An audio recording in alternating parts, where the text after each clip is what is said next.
Dear listeners, welcome at another standalone episode from podcast channel Solid State Society. This episode would I called Mandela Effect. But for those who are familiar with this term, don't worry, this will not be about our memories of parallel dimensions. I only borrow the term. The Mandela effect in me or from me is a little bit different what you can find on internet in our modern culture.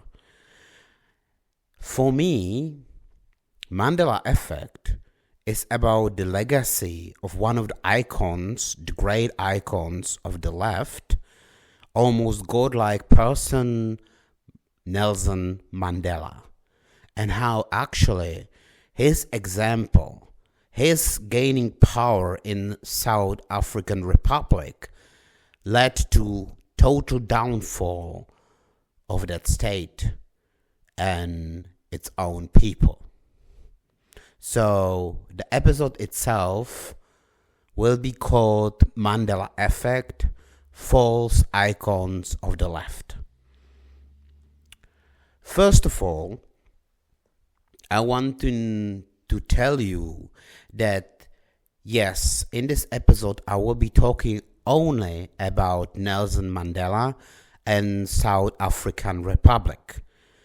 But it's only example because there are many other people and many other places with a similar history of downfall, where everywhere where the left take over, left, modern liberal left, you must understand communist. Everywhere where they take over, they destroy their lands and their people. And this is what actually happened in South Africa. But icons of the left, the great heroes, what's supposed to do great things for betterment of our multicultural, liberal, leftist, and so on culture are almost everywhere. And almost all the time, our picture is very black and white. And they are described by the left as basically godlike heroes, martyrs, and martyrs cannot be disputed. And that's a huge problem on the left. So what I will be talking about, I actually mean that this is happening in many other great heroes what the left install in our culture and impacts what they have on our culture. In this episode, I will be talking about Nelson Mandela and how his rule, how the fact that he became the hero of that new regime in South Africa. And it doesn't matter what kind of regime was before that. The direct outcome of his person as the leader of that people and even became involved in the government of today's South African Republic leads to terrible consequences. And yes, many people will say, but the current state of South Africa Republic is not his fault. It's actually a fault of many other things. Usually left, communists blame the whites and the colonization of Africa. It's fault of all the repression, all the colonization back there. And this is the great way how to constantly explain how all the left, all the liberals, all the multiculturals, all the Black Lives Matter, all the feminists are just part of one huge group, which should always be called in one word: communists. They all are commies. They all are commies, not because they identify itself as the commies, but because they do know the saying, if it's sound as the duck, if it looks like duck, and if it tastes like duck, then it's duck. It's the same way with communists. It doesn't matter if their issue is black communities in the United States, or if they are talking about rights of farmers in China, or if they are talking about women's rights in Germany. They are the same people. Yes, their themes, their topics in the districts or the country could be different, but they are all the same. Yes, many people will probably think on my podcast that I always put many people from different groups like feminists and the communists to same group, but first of all, there will be series Triquartity of Evil, because that's what I actually call. I call this huge group with basically like dragon with several heads. The main head is communism, the second head is feminism, and there is also some kind of twisted and weird way of the anarchism. And why I constantly talking about them, and why I constantly tell that all of them are communist, because their ideas, because how they think, because what they say and what they do is always the same. And typical tool of the communist, of the left, is lies. Basically, it doesn't matter what kind of politics or idealist spectrum the people are, they always have two what they are using the most. Left, communist, usually use lies. They manipulate people, they demagogically twisted things, and part of that is also creating these great martyrs. Icons, the heroes, what supposed to bring to people, to us, to history, great victories, but actually showing them only as one-dimensional beings, what cannot be attacked, because you cannot question martyrs, you cannot question holy men. That's what the left is doing. They basically make holy the person like Nelson Mandela, and you never can question him anymore after that.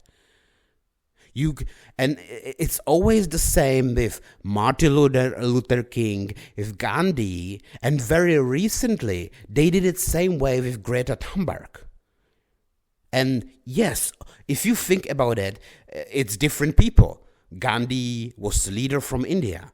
Martin Luther King was leader of black community in the United States. Nelson Mandela was black dissident from South African Republic. Greta Thunberg was younger, or is younger, from Sweden. And they have different topics. But the way how they act, how the left treat them as their heroes, as their martyrs, and forcing you to believe how divine people these heroes are, and force everybody to never question them, is always the same. And it's proof that all these people are the same. Just their main topics are a little bit different. Yeah, for the girl in today modern Sweden, main topic is ecology. For the black man in 50s, 60s United States, America, when he is black, equality between black community and white community is important. Same way is similar for the black man dissident fighting against harsh regime, totalitarian regime in South Africa. But still it's the same people. More to realize how it works is, imagine that you have the party, like politician party. It doesn't matter what you imagine, Democrats or Republicans in the United States, communist or socialist or capitalist parties anywhere else. Imagine that you have party.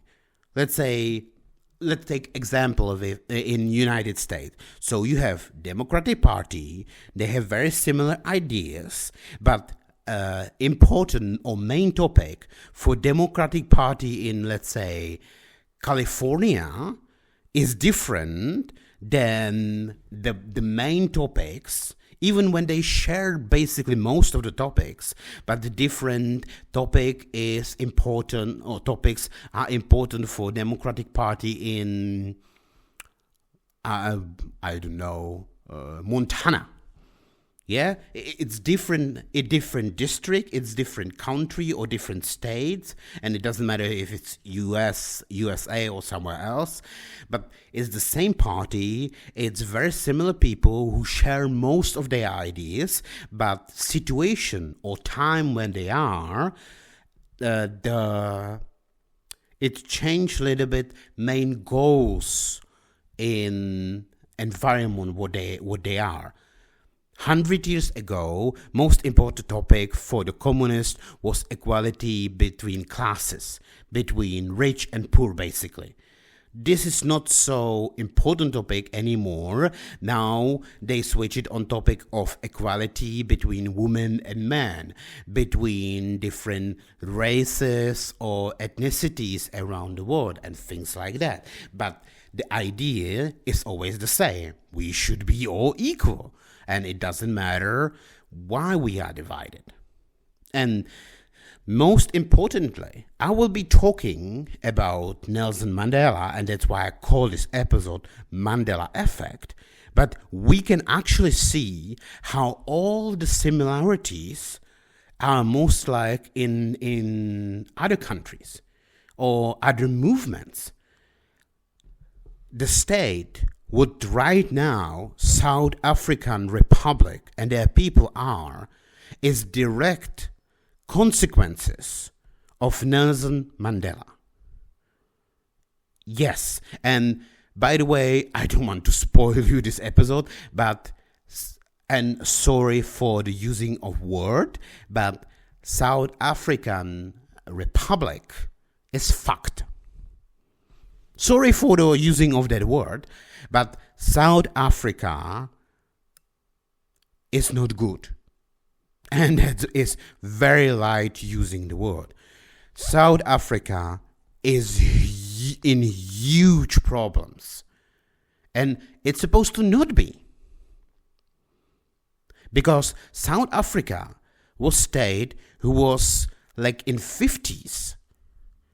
One of the states who was capable itself invented and created atomic weapons. This is how evolved this country was. And yes, until this day, they are very evolved in many things, like they was capable to build big skyscrapers, and the Johannesburg or Cape Town is still very modern metropolitan city, but this huge machine called evolved civilized state is slowing down and have problems, and have huge problems. And this is the consequences of thinking ideas of, and then the government itself, because Nelson Mandela became president of South African Republic. This is consequences of that person. And if we never question him, we would never realize that today's state of South African Republic and its people is actual outcome of that person. And it's always almost like metaphysical that one of the main hero of the movement that changed and created this new regime, new state. Basically, South African Republic is now new state, and the state would originally create apartheid was basically different state, and they overthrow it. We can call it, even when it's not called by historian like that, basically is the same. It's the same way, like, yes, I am from Czech Republic. Originally it was Czechoslovakia, but for 40 years Czechoslovakia was communist country, and now it's capitalist democratic country. Of course, we are not same country. The regime was changed, and by changing regime you change the state. But we can see the similarities that these huge icons, what left and liberals are trying to put you, have actually huge consequences, and their movements or their states and their communities have almost reflect the bad things of that false icons. I will not talk about it. I don't want to go too much deeply, but I would strongly recommend all of you to go and listen. I believe they are from England, podcast called Lotus Eaters, and they have episode, and probably they have few episodes about basically similar topic, about these great heroes of the left, that they are not such great. But in one short episode that is, I believe, called Slaying Secret Cows, where these men talk about basically shades of grey of three main people: Gandhi, Mandela, and Martin Luther King. And I don't want to go to others. I want to focus this episode only on Mandela. But what he told about, what he showed me about Martin Luther King kind of shocked me. Because I hear that from feminists also, that Martin Luther King was actually not very sacred man, even when he have great speeches, and he actually not fight for equality too much as we think today. He hated whites, but most importantly is that if you realize his mistakes, his backsides, his dark secrets and dark side of that person, you actually realize why the black community in United States today is actually so much in problems. We know, like Charlie Kirk from Turning Point America constantly talk about how black communities lost their upper ledge, what they have back in 50s, 60s, by losing social construct of family. Now, in that culture, in their group, in their ethnicity, it's okay to impregnate a woman and just far away. And I totally agree with Charlie Kirk with that. But I actually realized that it's people like Martin Luther King who inflict that on that community, because Martin Luther King basically did that. So please go and watch and probably support and like videos from Lotus Eaters. They have very good podcast and many good points. But also go and find out about Martin Luther King or even Gandhi. Their shades of grey actually are mirrored in their movements, in their ethnicity, and in their states. But I want to talk only about Nelson Mandela. And before I started, I must point out one thing. The problem with talking about Africa is always the slavery. And again, all the lefties are the same. It doesn't matter if they are from Black Lives Matters or if they are from feminist movement. The problem is that they always use the one and main tool what they have, and that's lies. They manipulate, they demagogically try to twist reality, twist the facts and information, so you will start to think the things was different or not as it really was. Problem with colonization in Africa is, yes, European states became very evolved, and then they start to colonize Africa. Basically, South Africa state is now consequences one of the most evolved colony of Europe in southeast part of Africa, because there was the most of the white population centered, and that's why they are most evolved states in Africa continent. But the problem, every time when you start to talk about it, about the huge problems what white people there have, you always end up smashing with constant constant fight and manipulation with black slavery. And the situation with black slavery, I don't deny black slavery. I never denied Holocaust. I never denied that in the past women have many times much worse situation than men, and I never denied that there was slavery, that Europeans really take slave from Africa and move them to South and North Africa. By the way, if you go, you discover it was 20 millions. And I don't want to say it, but 20 millions is not so high number. But the problem, I know it's still too much, but anyway, the problem with that, and I will not talk about it too deeply, and I will not even make a video, because I will all of you encourage, if you already are not aware at least some part of this information, please go and find the information about it.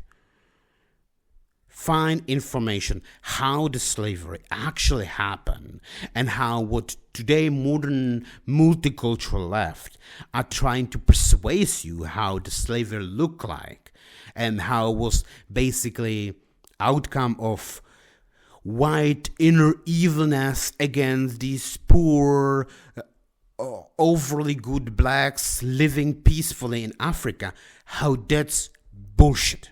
I'm sorry for the word. And this is great example what I'm talking about, how all these movements are just one part of huge communist thinking, because the same situation and same way how they manipulate the point of view, let's say if you are American, you have probably idea that the roots are real and they are not real, or they create basically this idea that whites came to Africa and basically it looks like Planet of the Apes. I mean, original movie. That whites on their horses just run into fields and start catching blacks and just move them to let's say Americas and as the slave there.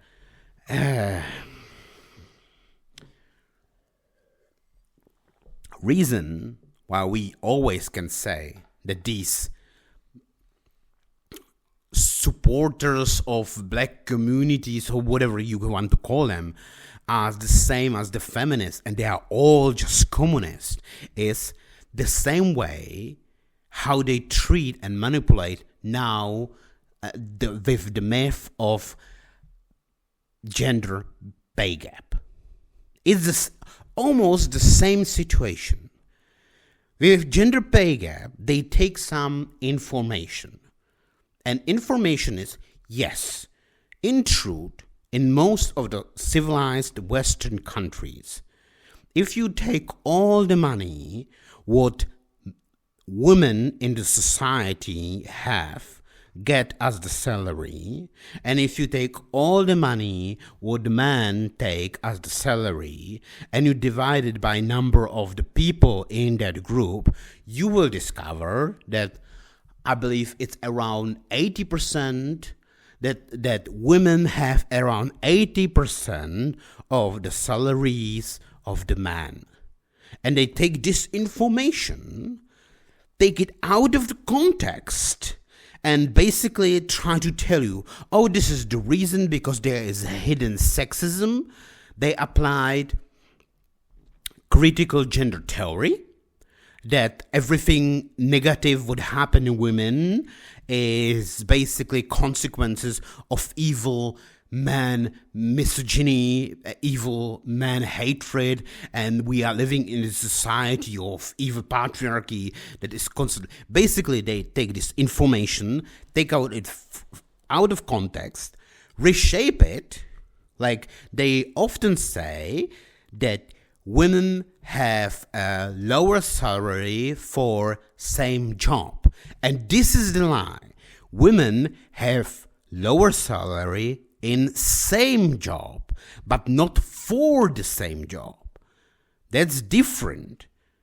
If you work, let's say like accountant in office, and you have women and men, women often stay at home, stay with the child, or do not work as hard. So, of course, she will get a little bit lower salary, and the men who are staying there over hours and doing hard do not stay at home with the child and things like that.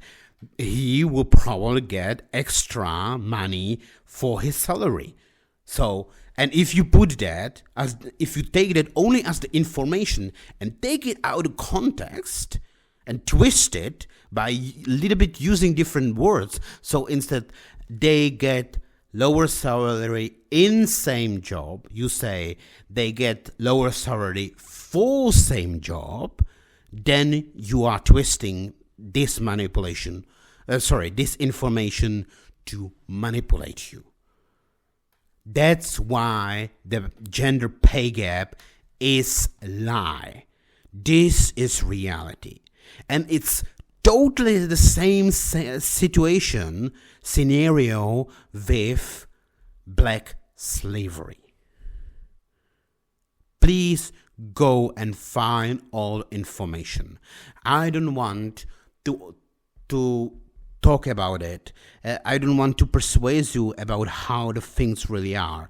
Let's say that if I would, as was a few years modern in the United States, if I would meet some black person and he would tell me that I should kneel and beg for mercy for all the bad things as my slave owner's ancestors did to his ancestors, I will punch him in the face. And you know why? Because I am Czech. Czechs are member of the Slav group. And especially if you are black and you do not know who the Slavs are and what is our connection, the name Slav, connection with English word for slave, then you have no right to talk about the slavery. Not at all.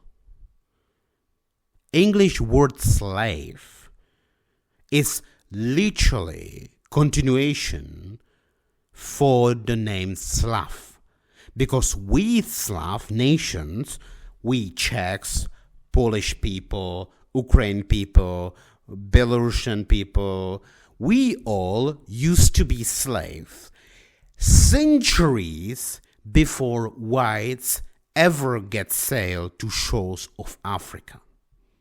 This was happening inside of Europe as well.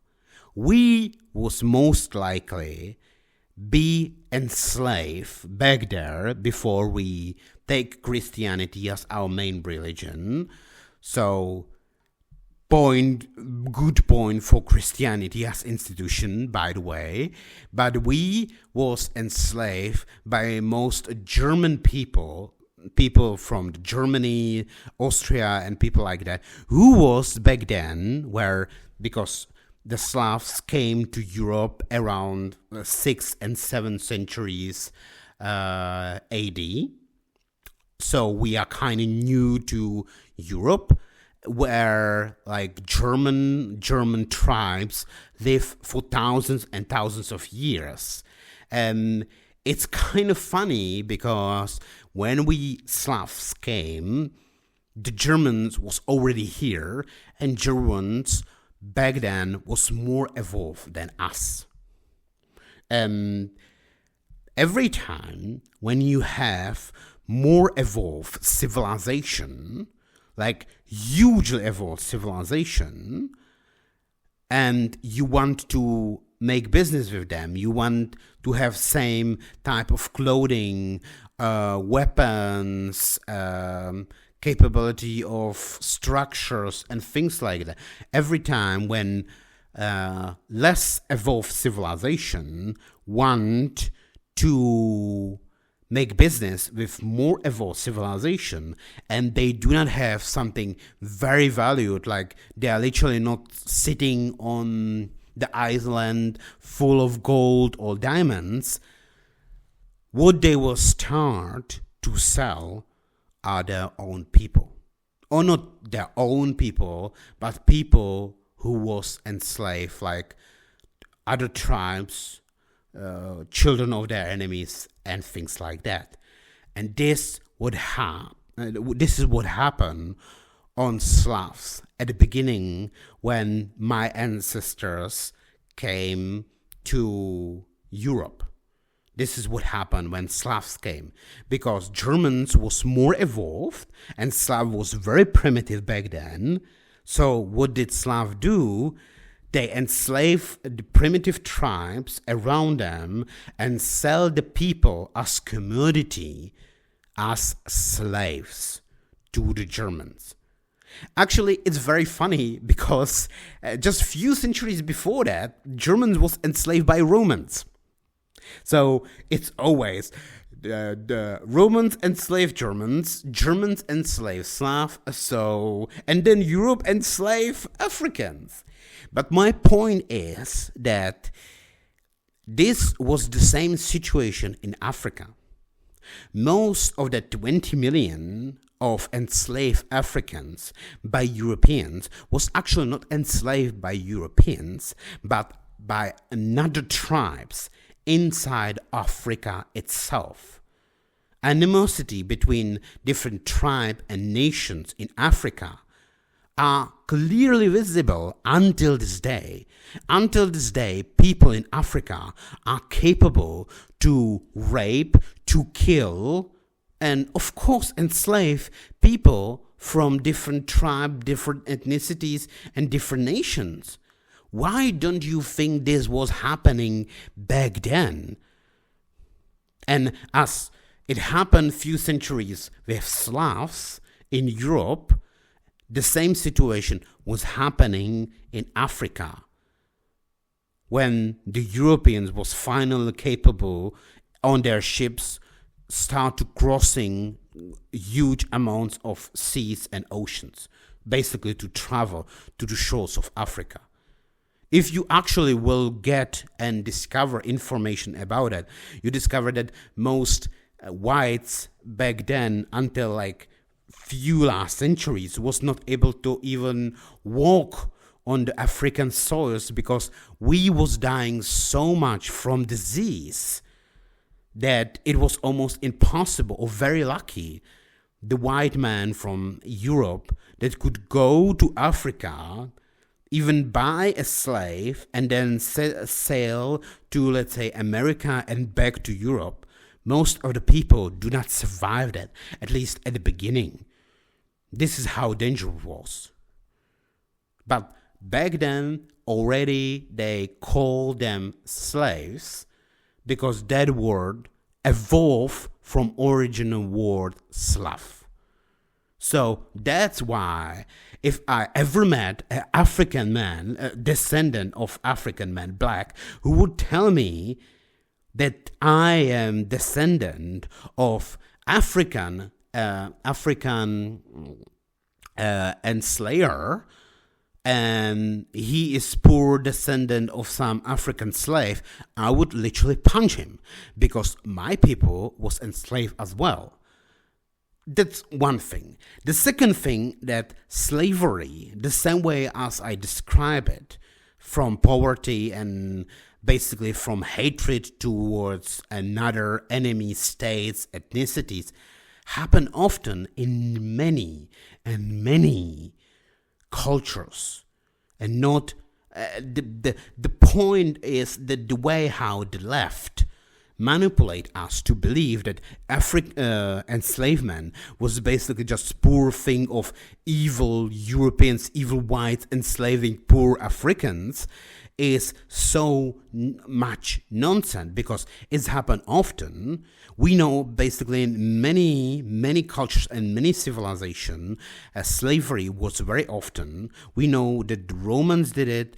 I told you that Germans and Slav did it back in early Middle Age. Arabs did it. Arab civilization enslaved 2 to 4 millions of Europeans. Yes, you heard me right. Arabs, most of them Africans, enslaved white people. And if we say about the people who enslaved Africans, it was not only whites or Arabs, it actually was also Mongols, when they spread their empire with their golden horde.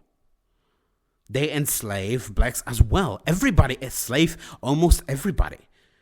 And it was actually whites and our very evolved modern states like Great Britain, United States, and people like that, and states like that, who was actually the first one who ended slavery. So please go and find all the information what I'm talking about, because they are important. Because every time when the blacks, especially in Africa, they pick up the card, oh, you was evil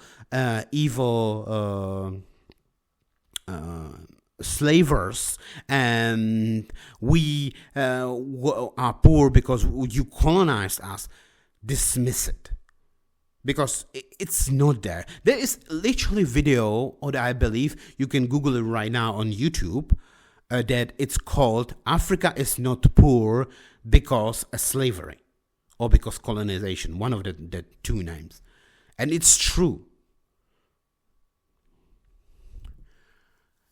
So the point that South African Republic, as the rest of Africa, is poor because evil men come and colonize them, is untrue.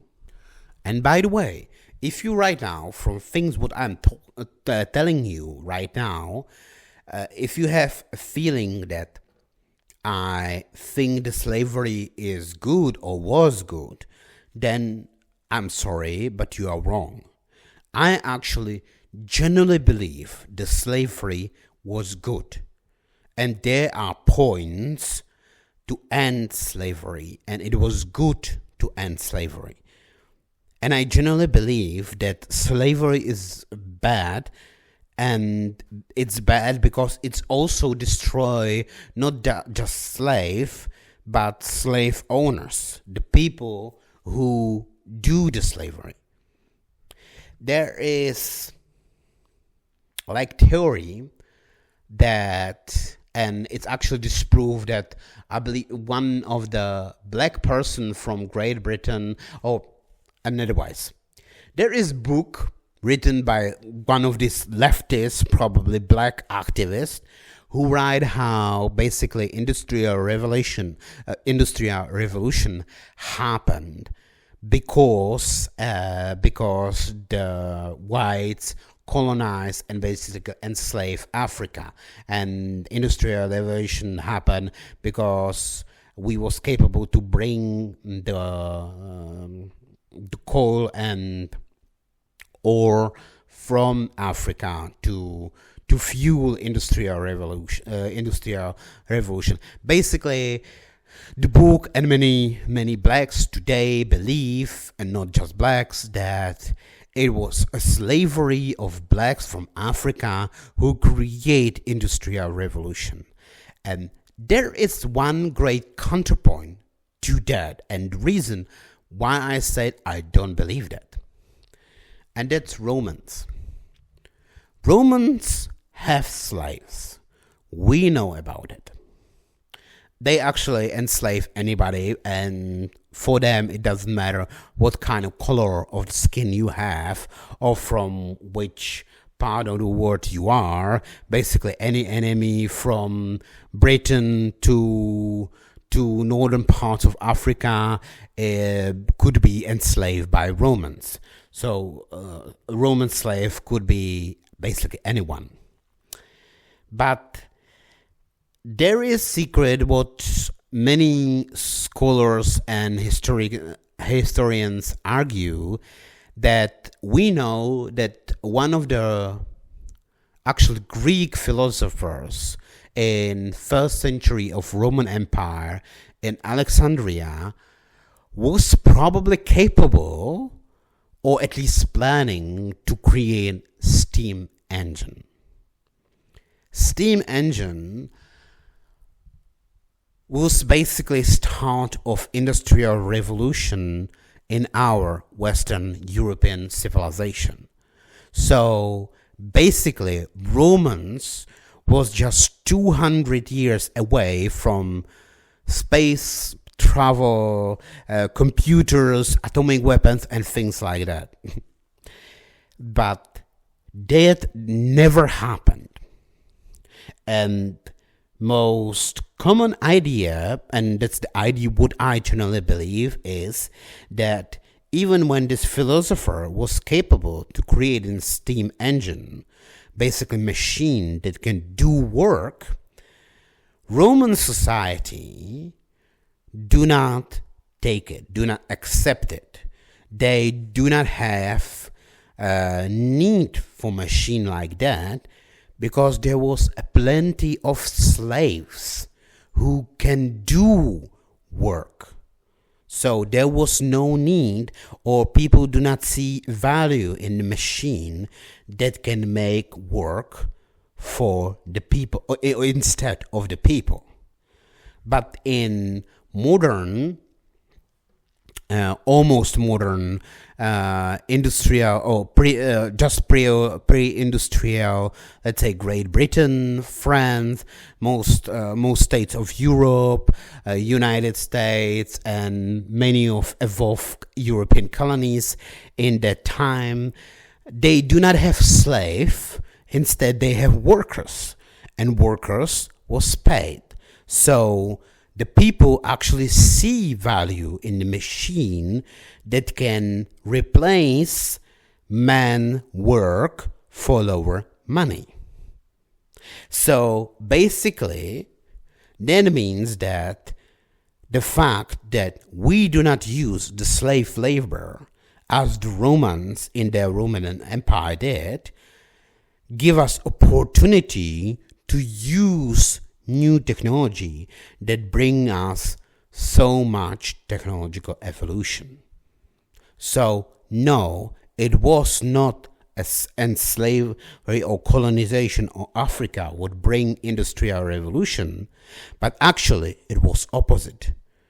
It was the fact that we abolished slavery, that or we was already on the way to do not have a slave labor, that give us opportunity or push us towards accepting and evolving steam machine and steam industry that eventually lead to electricity and basically modern civilization as we have. So I believe the slavery is bad. Even when it was not so black and white as the left, understanding communists, are trying to tell us today, the slavery is still bad. It's the same way as I believe that you should never disrespect or even humiliate your enemies. You should always respect your enemies. Why? Why you should not humiliate, let's say, your enemy who is already lying on the death, and you will probably kill him in few minutes or few seconds? Because it's bad for you. If you dehumanize others, then you became corrected in yourself. I know that I am going a little bit to some kind of metaphysical, maybe religious thinking, but trust me when I say, and maybe I am not able to explain it right now, but there are things like slavery or disrespecting your enemies that they are bad for you, the same way as it's bad for the people who are applied. You should not enslave other people because it's backfiring. Because if you have society that accepts slavery, it's society that is weak. If you have armies or soldiers that disrespect their enemies, they create too great disruption that can backfire to them. So you should not do bad things for your better good, for your own future, and for your own thinking. So yes, I believe the slavery was bad, and I generally believe that if I think about young boys in today's France or Britain beat out by descendants of these slaves in their states, I can't mock them that they deserved it, that their ancestors did bad things, enslaved people what they should not do, and now their descendants are paying the price. That's why you should not do that. But I will continue. The problem is that if you take out this constant card of the left about the slavery, you realize what is actually happening in Africa. Yes, the whites came to Africa, they started colonizing. Yes, they did bad things, especially like Belgian King Leopold II did based genocide in Congo. Yes, many whites did many things, but still there was also many things that there was good, that it was bring medicine, civilization, and things like that. And if you reject them just because they are from whites, then you are stupid and you do not deserve it. That's simply like that. The truth is, and if you forgot for the moment about the slavery, if you realize the nuances in that, yes, it's true that whites came. Let's talk just about South Africa Republic. Oh yeah, many whites came there, they have slaves, they take lots of lands, and because of that, they have big farms. That's true. And the blacks constantly complain that they are poor and most of their people are poor because the whites, that few whites, because there are just few percent of white population compared to like more than 90% of black population in South African population. And most of whites own these farms, and they inherited from their ancestors who took it from indigenous people. Yes, it's true. But on other side, what left never say is, first of all, when whites came there and they start colonize. They create this huge farm. There was nothing there. There was primitive tribes there. And even when today's modern left are now trying to tell us about huge, evolved, enriched countries and kingdoms, what used to be in Africa, then first of all, yes, many of them was on northern parts of Africa, like Egypt. Yes, Egypt was generally very evolved and very rich state and civilization, and there was many like that. But on other hand, most of the Africa and most of the land was just empty. That's true. And yes, whites came there, and yes, they used a slave labor that was bad. But on other hand, they actually come there and did something there. They built these huge farms.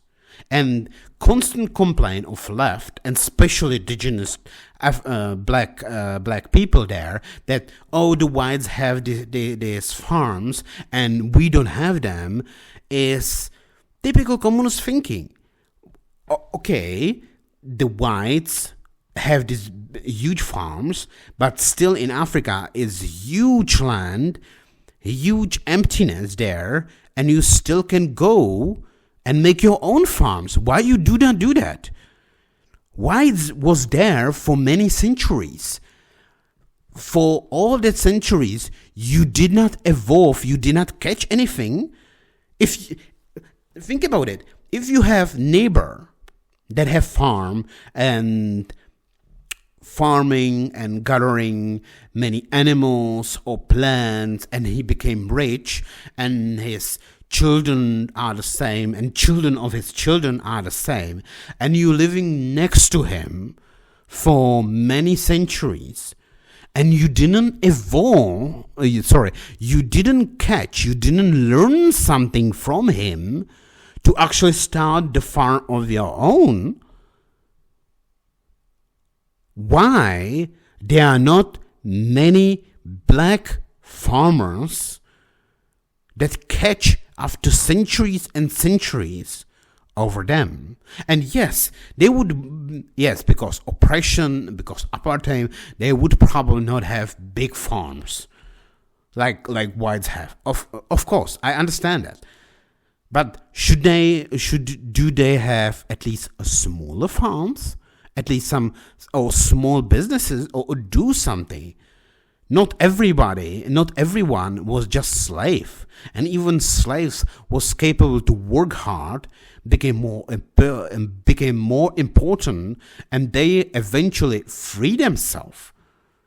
I know it was hard, but the saturating soil of empty land, basically wasteland, was hard also.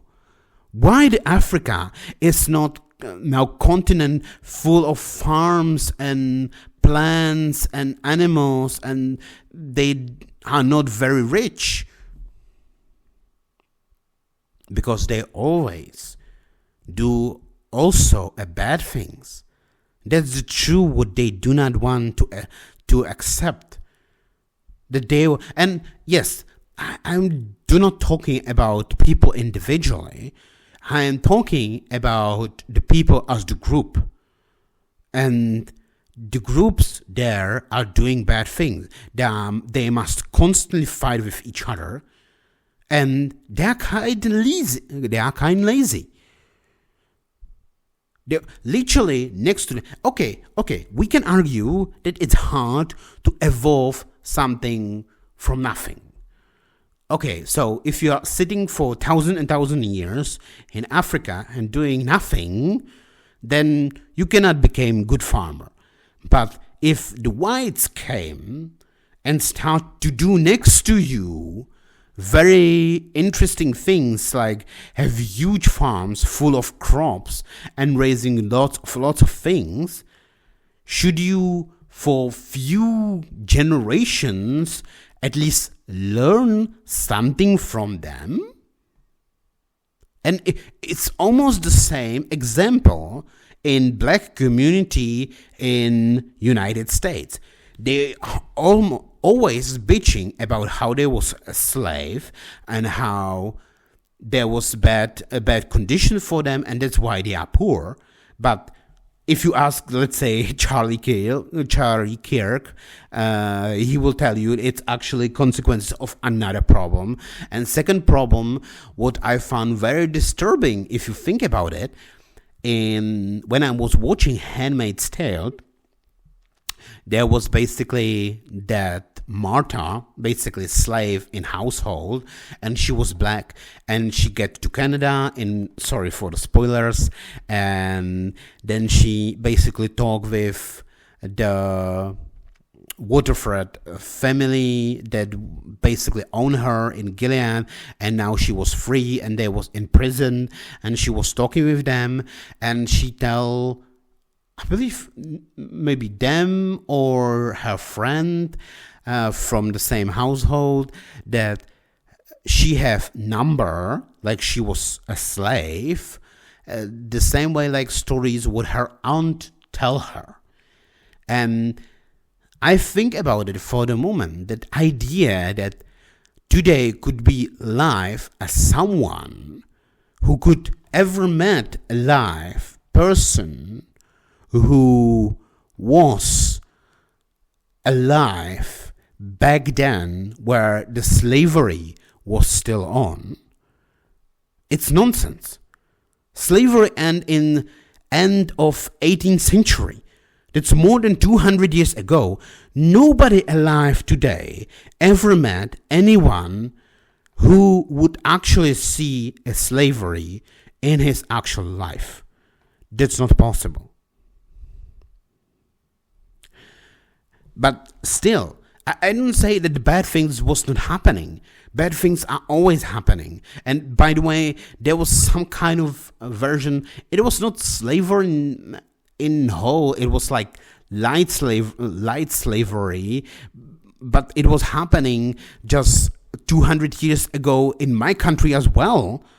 And there was no ethnicities, no slaves bring to us. And either the reason why we Czechs are not cared about the multiculturalism or white blame or black victimhood is because we didn't have any colonists. We didn't bring any slaves. So we are whites who literally do not care. You cannot blame us. But don't worry, of course, life tried it. But go back to South Africa, even when we forgot everything about it. South African Republic, because probably the place where the most whites was living, and they created pretty functional state and civilization, pretty functional colony of Europe on southeast shore of Africa. That became eventually, when it became independent, South African Republic. And this state was very evolved, very rich and very evolved.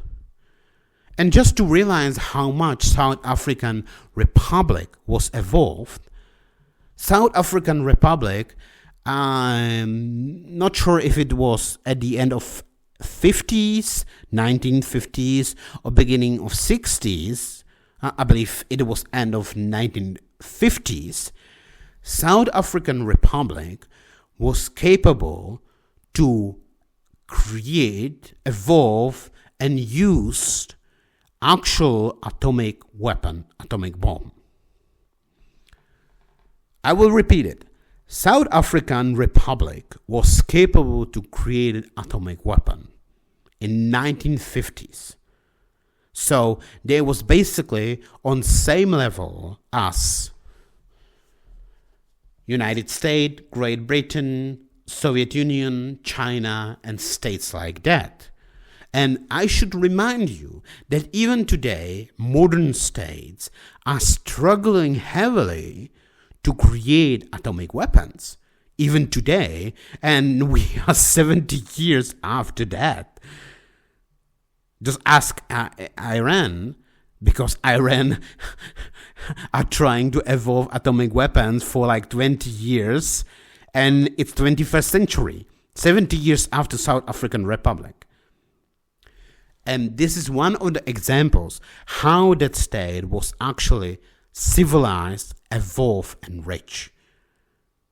Because there are only two states who are capable evolve such a sophisticated technology as atomic weapons, especially in 1950s.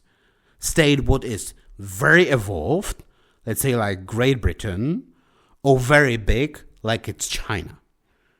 Cost of the technology and evolving of the technology is so heavily costed. And yes, like North Korea have it, but it took them at least 50 years to evolve it. But South African Republic was actually doing that.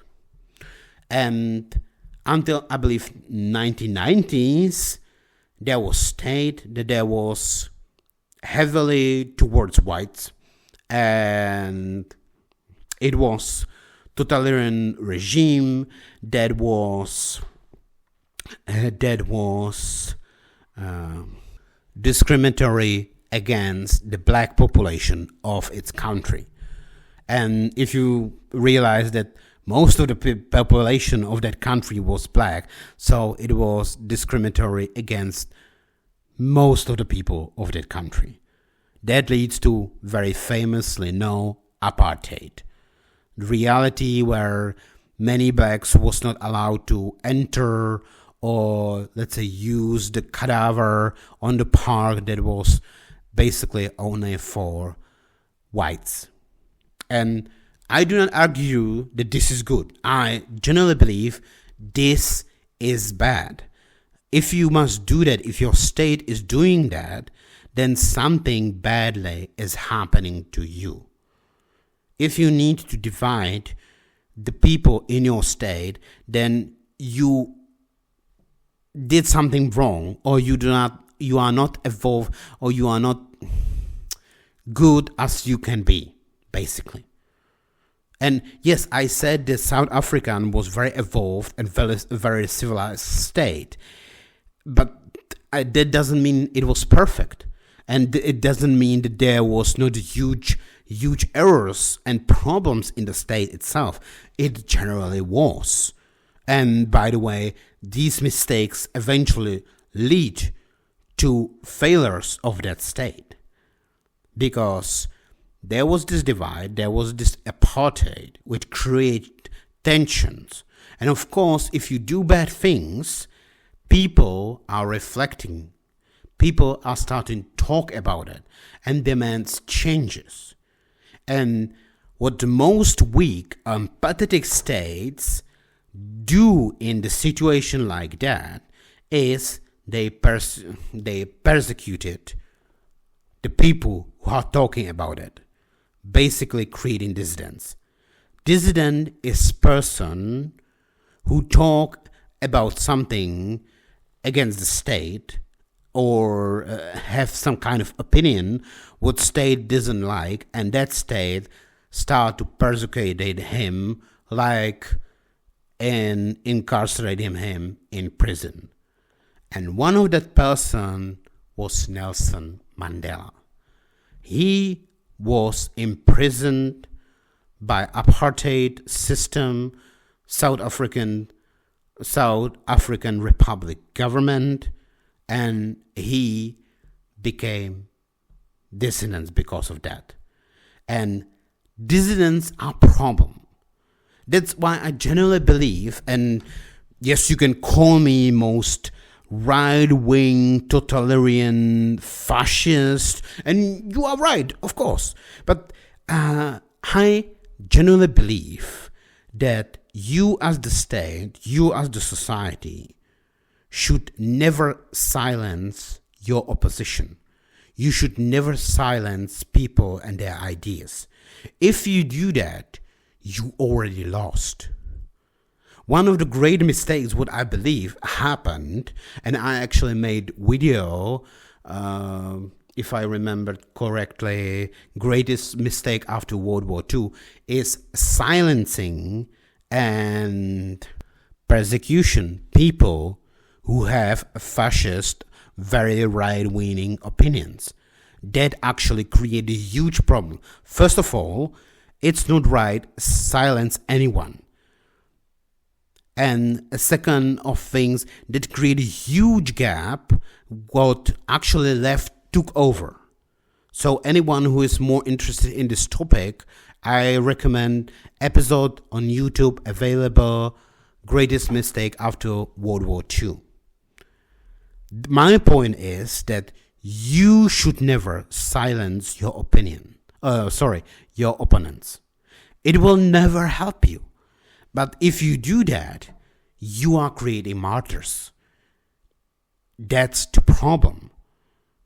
Even if they do not die, people start to believe them more. They became more popular if, yeah, of course, you can silence someone and the society will never learn about his existence. But the problem is that, okay, you will start to silencing people who will disagree with your government will suddenly start to disappear during the night, but eventually, let's say one of them will run away, became immigrant in another state and start to heavily talk badly against your system, and that give him huge legitimacy because now he became dissident. And that is huge punch into you and your system. And often that leads to end of your system. Trust me, this was happening in my country during the communist era. Communists try to silence opposition, people who start to talk about how the system and their leaders are not working, and system do the worst thing possible, try to punish them, try to silence them, creating dissidents from them, and then they became martyrs and heroes of oppressed opposition, and they eventually overthrow government. Just Google Václav Havel. This is a great example. And Nelson Mandela is the same. The state of South African Republic, apartheid, created a huge mistake by silencing someone who actually point out the mistakes of their system. Instead of taking this criticism and start to work upon it, as normal functioning states should do, they just silencing opposition, and one of the opposite leader, Nelson Mandela, became basically leader of the movement that eventually overthrew the government and created a new South African Republic state. The problem is that, as I tell you, yes, by silencing him, he became dissident and he became basically martyr. Generally said that holy hero of the left.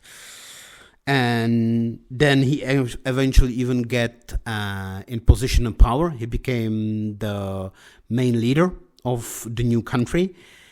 And actually, that ended very badly. And most people do not hear about it because we do not hear, yes, sometimes piece of the information are leaked. Many of you, as I did like 20 years ago, I knew about the bad situation of people in South Africa, how they are living basically in closed homes with huge walls, with wires on the top, and they are robbed or attacked by criminals basically every month and things like that. We all hear about things like that, but most of us never took them and put them in the picture. The picture is that, yes, even apartheid state and government was bad in many things. It was very evolved and functioning states in actually many other things. But from moment when Mandela and his people took leading the government of his country will start to going down. And now, basically 30 years after Mandela was released and pointed out as the president of new South African Republic of South Africa became fucked. And again, sorry for the word, but this is literally how we can describe situation. The state that was so evolved that it was capable of creating atomic weapons, state where they build skyscrapers, and at least two of their cities are huge metropolitan, very Western-like cities on African continent. But the state, in just 30 years, was generally destroyed. And actually, we can see similar situation happening in today's Sweden. Partially, it started happening in Germany. It's definitely happening in France. The states are going down.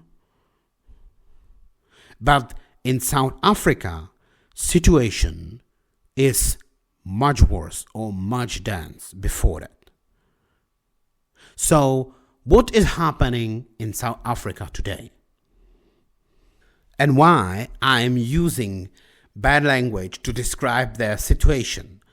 From the state that was so much evolved, they became a state where it's very often that electricity stopped working for several hours or even days. And I will repeat it. In South Africa, South African Republic, even in the main capital cities, in areas, because their system, like electricity system, is collapsing, the electricity, and yes, often it's announced before, but sometimes it's not, but still, the situation is so bad that very often it's happening that they announce that electricity will be not working for, let's 3 hours or 24 hours. Imagine that you are living in the States, and don't forget that most of the media will not, especially on the modern Western left journalist, will inform you about how North Korea is without electricity. And yes, it's one of the reasons why that state is is hugely failing. But they do not talk about these same things happening in South Africa. And it's actually a huge problem. Most people will now realize, okay, so electricity is not working for 2 or 3 hours. But think about it a little bit deeply. Let's say every week you lose electricity totally for several hours. For several hours, at least once a week, you don't have electricity. That means that not just you cannot watch your TV or you must always have charged computer. Okay, that's silly things. But on other hands, let's say that you have things like fridge. And what you will do when your electricity stops working, and not just for a few minutes, but most often for many hours. So if you have anything in fridge, let's say iced food or ice cream, what would happen with that? And why I mention fridge is that this is the same way for hospitals or for shops with grocery, with food. So imagine that you're owner of small grocery shop convenient store, and you have all these freezers, all these places where you have stored cold or freezed food, and each week electricity stopped working for at least few hours. So what kind of impact that will have on people, on let's say on your shop? So one option is that you will avoid to actually buy huge amount, or at least or some of the cold or freezed food like ice cream. Or there is second option, bigger shops or parts of some huge franchises actually buy electric generator. And generator, for those who are not familiar, is a machine that is creating electricity. Basically, it's engine where you put benzene you put gas inside, and gas or anything inside, and it's creating for several hours electricity for your own use. And think about it, how much that, first of all, you must buy that, and that is costly, and everybody must buy that, because this lack of electricity, this situation is happening often all around their state. So you must buy this generator. It's costing you money. The gas inside is costing you money. It's Greta Thunberg's worst nightmare, because basically, and this is why the failure states are actually, and I agree with the green ones, because I'm ecologist as well. I just seem them as stupid because they are not realizing if you have failure state that is unable to bring people electricity enough all the time, then the people start to buy generators and be more self-sustainable themselves. But that's actually create worst problems for environment. And it's the same. I am always angry when the people, green ones like Greta Thunberg, are complaining that people are using cars in Western civilization, but then I go and I watch, let's say, buildings in Hong Kong or other Asian cities where I see one air condition next to another. And every time when I see that, I can literally become mad.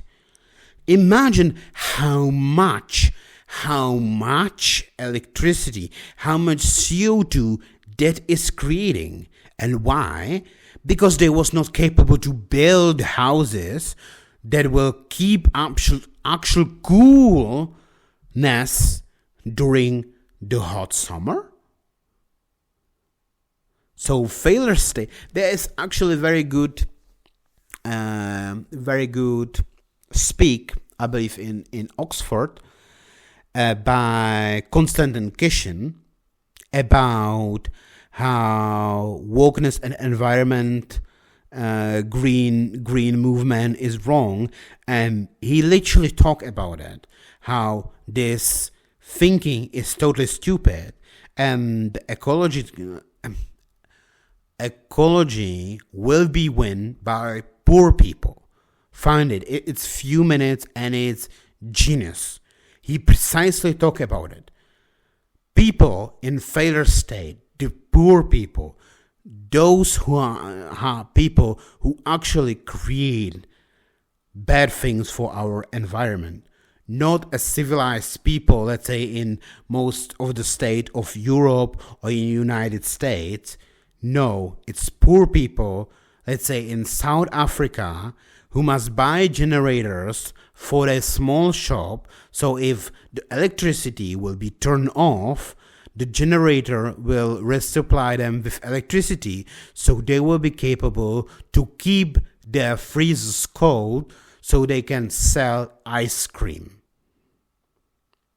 And so it's bad for environment, first. Second, it's rising the cost of that things.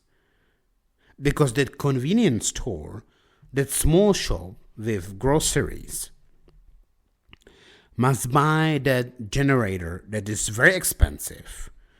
Gas to it is also very expensive.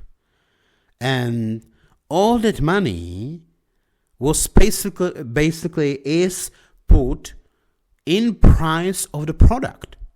So let's say instead of buying ice cream for amount, the amount what is basically price what the ice cream was bought from different company, and plus something extra profit for the owner of the shop, the owner, the shop itself, must sell that not for 100% of the price, but let's say for 120 or 140 of the price.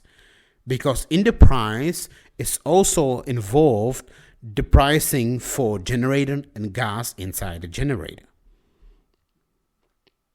So the bad situation for everybody. And what I was also stuck by the fact that when you came to the gas station, the gas station is working basically just few hours a day or few hours during the week. You cannot come to gas station to any hour you want and just take gas to your car. And I'm sorry, I probably sound like very ill-mannered person. I live in Central Europe, and literally turning off electricity shortcuts are so rare that it's almost, when it happened, I almost realized, oh, this thing's happening also. There are gas chambers in almost every kilometer, every mile, especially on our highways. I literally have one of them in front of my house, and it's open 24 hours. Anytime, any moment of day or night, I can go and take gas to my car. And yes, maybe I'm spoiled European, and maybe you are living in some country that it's not as often or as normal, but I'm sorry to say it, but these things are steps on stairway to civilization. The things like constantly flowing electricity, the gas chambers working 24 hours, that you are capable to buy gas any hour of day or night, that's a good things. I generally believe it's also the same way with food delivery, with the restaurants. If you are inside a city, and I know the people who are living in villages or on countrysides have it different, but there are positives on the places where you live on other side. So don't take me, but I generally believe it's good when you can go and buy food basically any hour of the day or night. Why I believe it's good?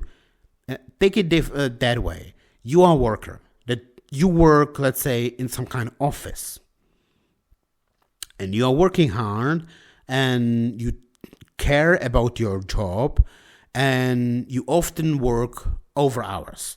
And sometimes it's happened that you are working long hours during the night or even after midnight.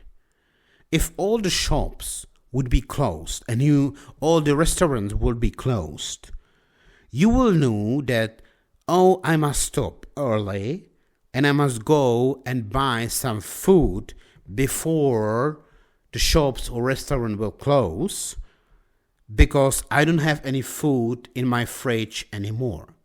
So basically, lack of places where can I buy at least some kind of food or take gas, even during the night, is pushing me to leave my work, don't finish it, and go home early.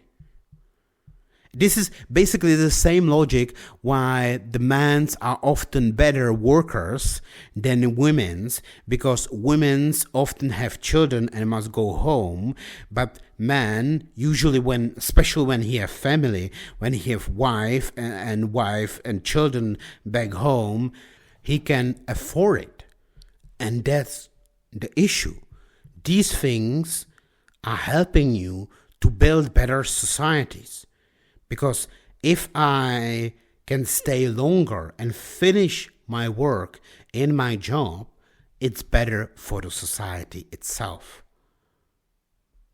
But if your society, if your state cannot offer the things like that, then it's losing its civilization.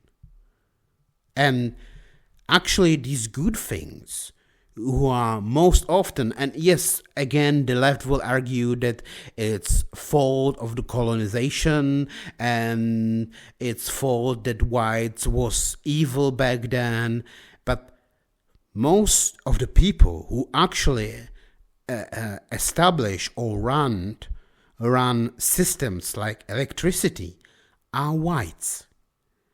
But any white person from Africa, from South African Republic, will now confirm you that basically they must live like prisoners inside a house that is in guarded community or with big walls surround his house with wires around it, constantly watched by cameras and things like that. Because they are criminals, there is organized crimes, unbelievable to compare any states with America or any European state. Even what is happening today in Sweden, that is basically a war zone, is nothing compare what is happening in South Africa. So most of the people who actually running things are the whites. But most of the black population hate whites, and they constantly try to steal from them. They even killing them or trying to push them out from the state. The reason I made this episode before, but before I release it, I have few information more, so I recreate it.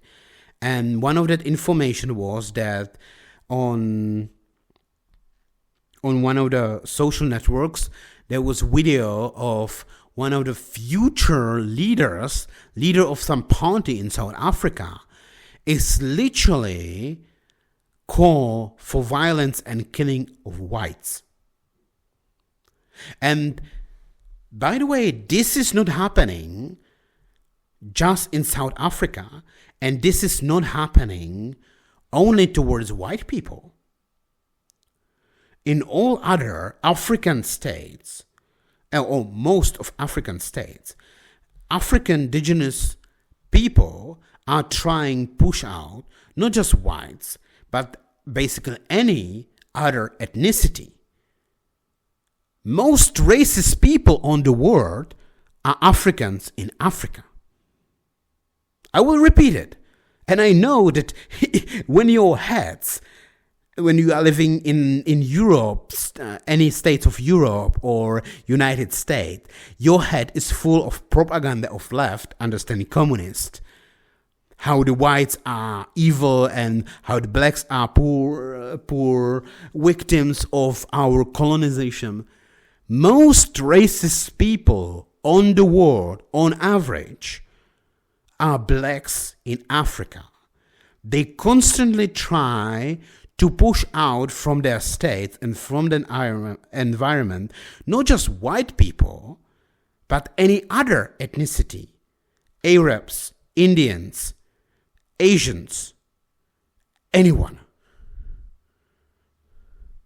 But then they are not capable to stay in the systems what, let's say, whites and other ethnicity are running in South Africa. And that's the reason why South Africa is now so much fucked. Because their leaders are constantly thinking, just pushing out the whites outside. Gangs are literally making raids on white farmers, taking and stealing from them, often also killing them. And it's not just random thief who just came inside the house and steal things.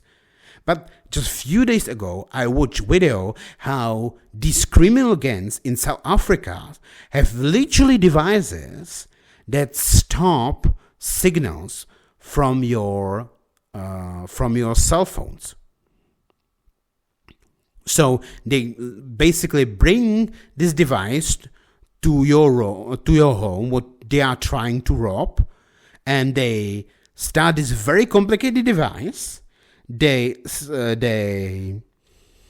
turn him on, and unwired internet or your phones in the area will immediately start to work.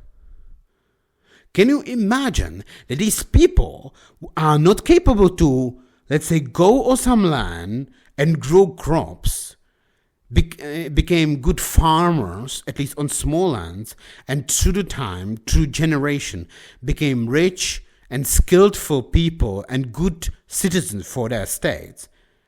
But they have technology, the blockers of wireless signals, that will bring to your house when they jump over your wall, that end up with short wires, and bring this device inside your house to stop wireless signals to be sent outside your home. And they steal from you, probably rape your daughters, and then kill you. And this is happening constantly. And don't forget, Nelson Mandela was a great guy, and he was icon of peace and harmony between people. Really? This is peace and harmony? And I know the whites are still smaller minority in that state. But this is happening in every African state. They are constantly trying to push it, any foreigners from their states, and when they actually succeed, their industries, what was run by foreigners, usually collapsed. This is not happening just in South Africa. And think about how huge lie was that.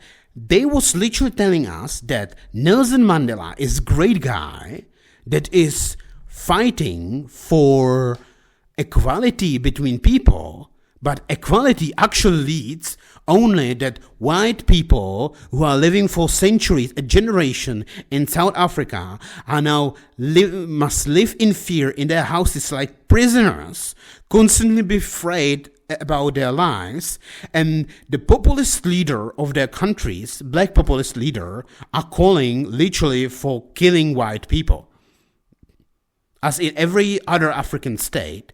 And they even don't learn, because this is happening in many other states. All these states just collapse, and they do not learn from that. They do not see, oh, this happened in my neighboring country. Maybe it's not actually good. No, I want it also. Is it no definition of craziness doing same thing over and over and expecting different outcome?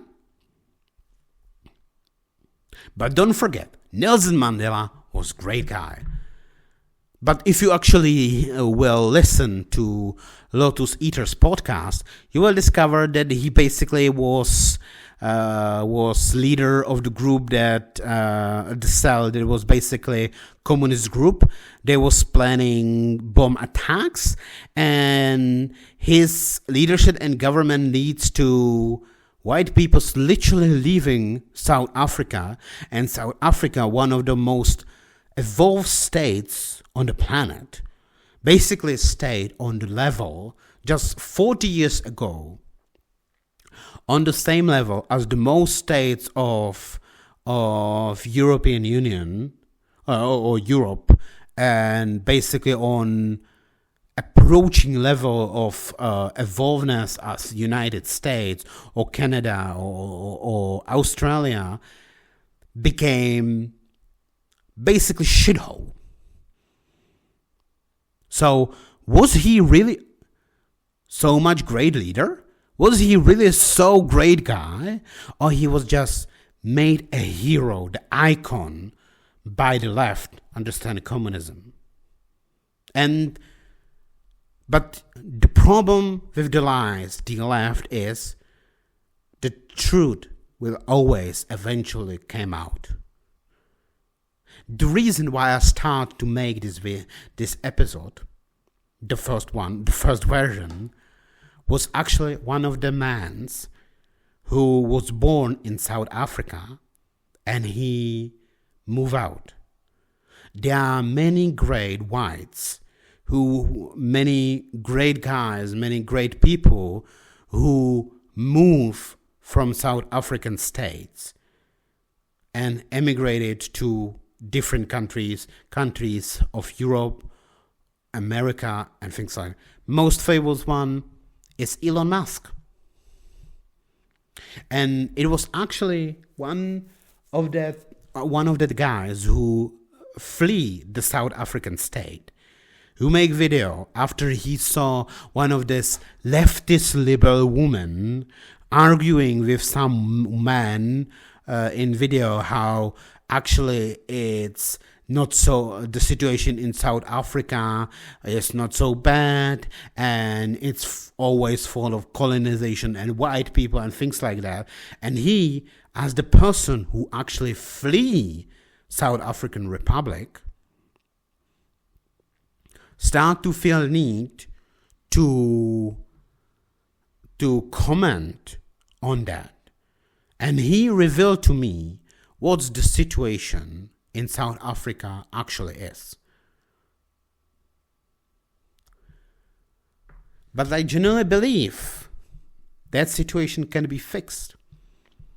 But as, let's say, alcoholics saying that first step to overcome problem is realizing that you have problem. So first step to fix the errors what communists create is to tear down their icons, their monuments, their heroes and martyrs, like Martin Luther King, like Gandhi, like Nelson Mandela, like Greta Thunberg. We must see them as they really are or was. And they was not great people. Greta Thunberg is basically crazy Swedish leftist girl. Martin Luther King was this misogynist, sexist man who hate whites and want nothing more than just destroy whites. Gandhi, even when he was peaceful, but he was peaceful to degree of madness and craziness. And I understand it. I am Buddhist myself. I generally believe in Buddhism. And Buddhism, don't forget, is religion that was created by Indian people. I understand his logic, but the logic itself go so much to extreme in Gandhi that it was literally crazy. Gandhi should not be leader. He should be patient in some asylum, medical asylum, not the leader of 1 billion state. And especially the way how he treat women is also a great thing.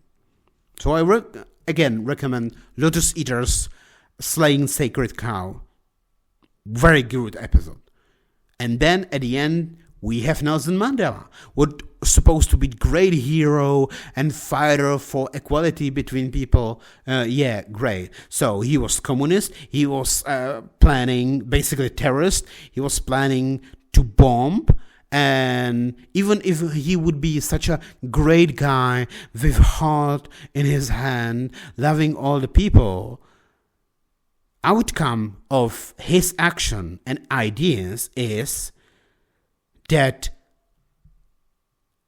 situation in South Africa is terrifying, and huge people there is literally on verge of genocide. Even if we do not say that basically genocide is already starting them. But don't forget saying why genocide is mocked on the Western law. Don't forget that especially Hollywood and liberal journalists are always mocking us. Yeah? Why you do not go and live as the farmer in South African Republic and then tell me if why genocide is true or not? We must realize how the world is. We must realize all these bad things, bad sides of these people. And yes, they did also good things. I like Martin Luther King's I Have a Dream speech. He was a great speaker. Yes, tearing down apartheid that was unwilling to change was a good thing. But I'm saying that as the person who live basically in the same situation. In my country, as I told you at the beginning of this episode, we was for 40 years communist dictatorship. Communists did many things and basically push our state and our people on the brink of total economical collapse. But then they was overthrown by similar people. Our Václav Havel is very similar character like Nelson Mandela. But what they did was they overthrow government, they overthrow state, and basically do something totally opposite. And more, I come with idea that it was actually wrong. Instead of tearing down the government, they should slowly change it. They should say, okay, these things was working and are working. These things are not working. That things we will change, but we will still keep the good things what we have. But this not happen. And this was not happen in my communist Czechoslovakia, and this definitely did not happen in South African Republic. And just that is failure of their leaders. So thank you for your attention, and I wish you all good nights, good mornings, good days, and good evenings to all of you, especially my brothers and sisters living in South Africa. Goodbyes.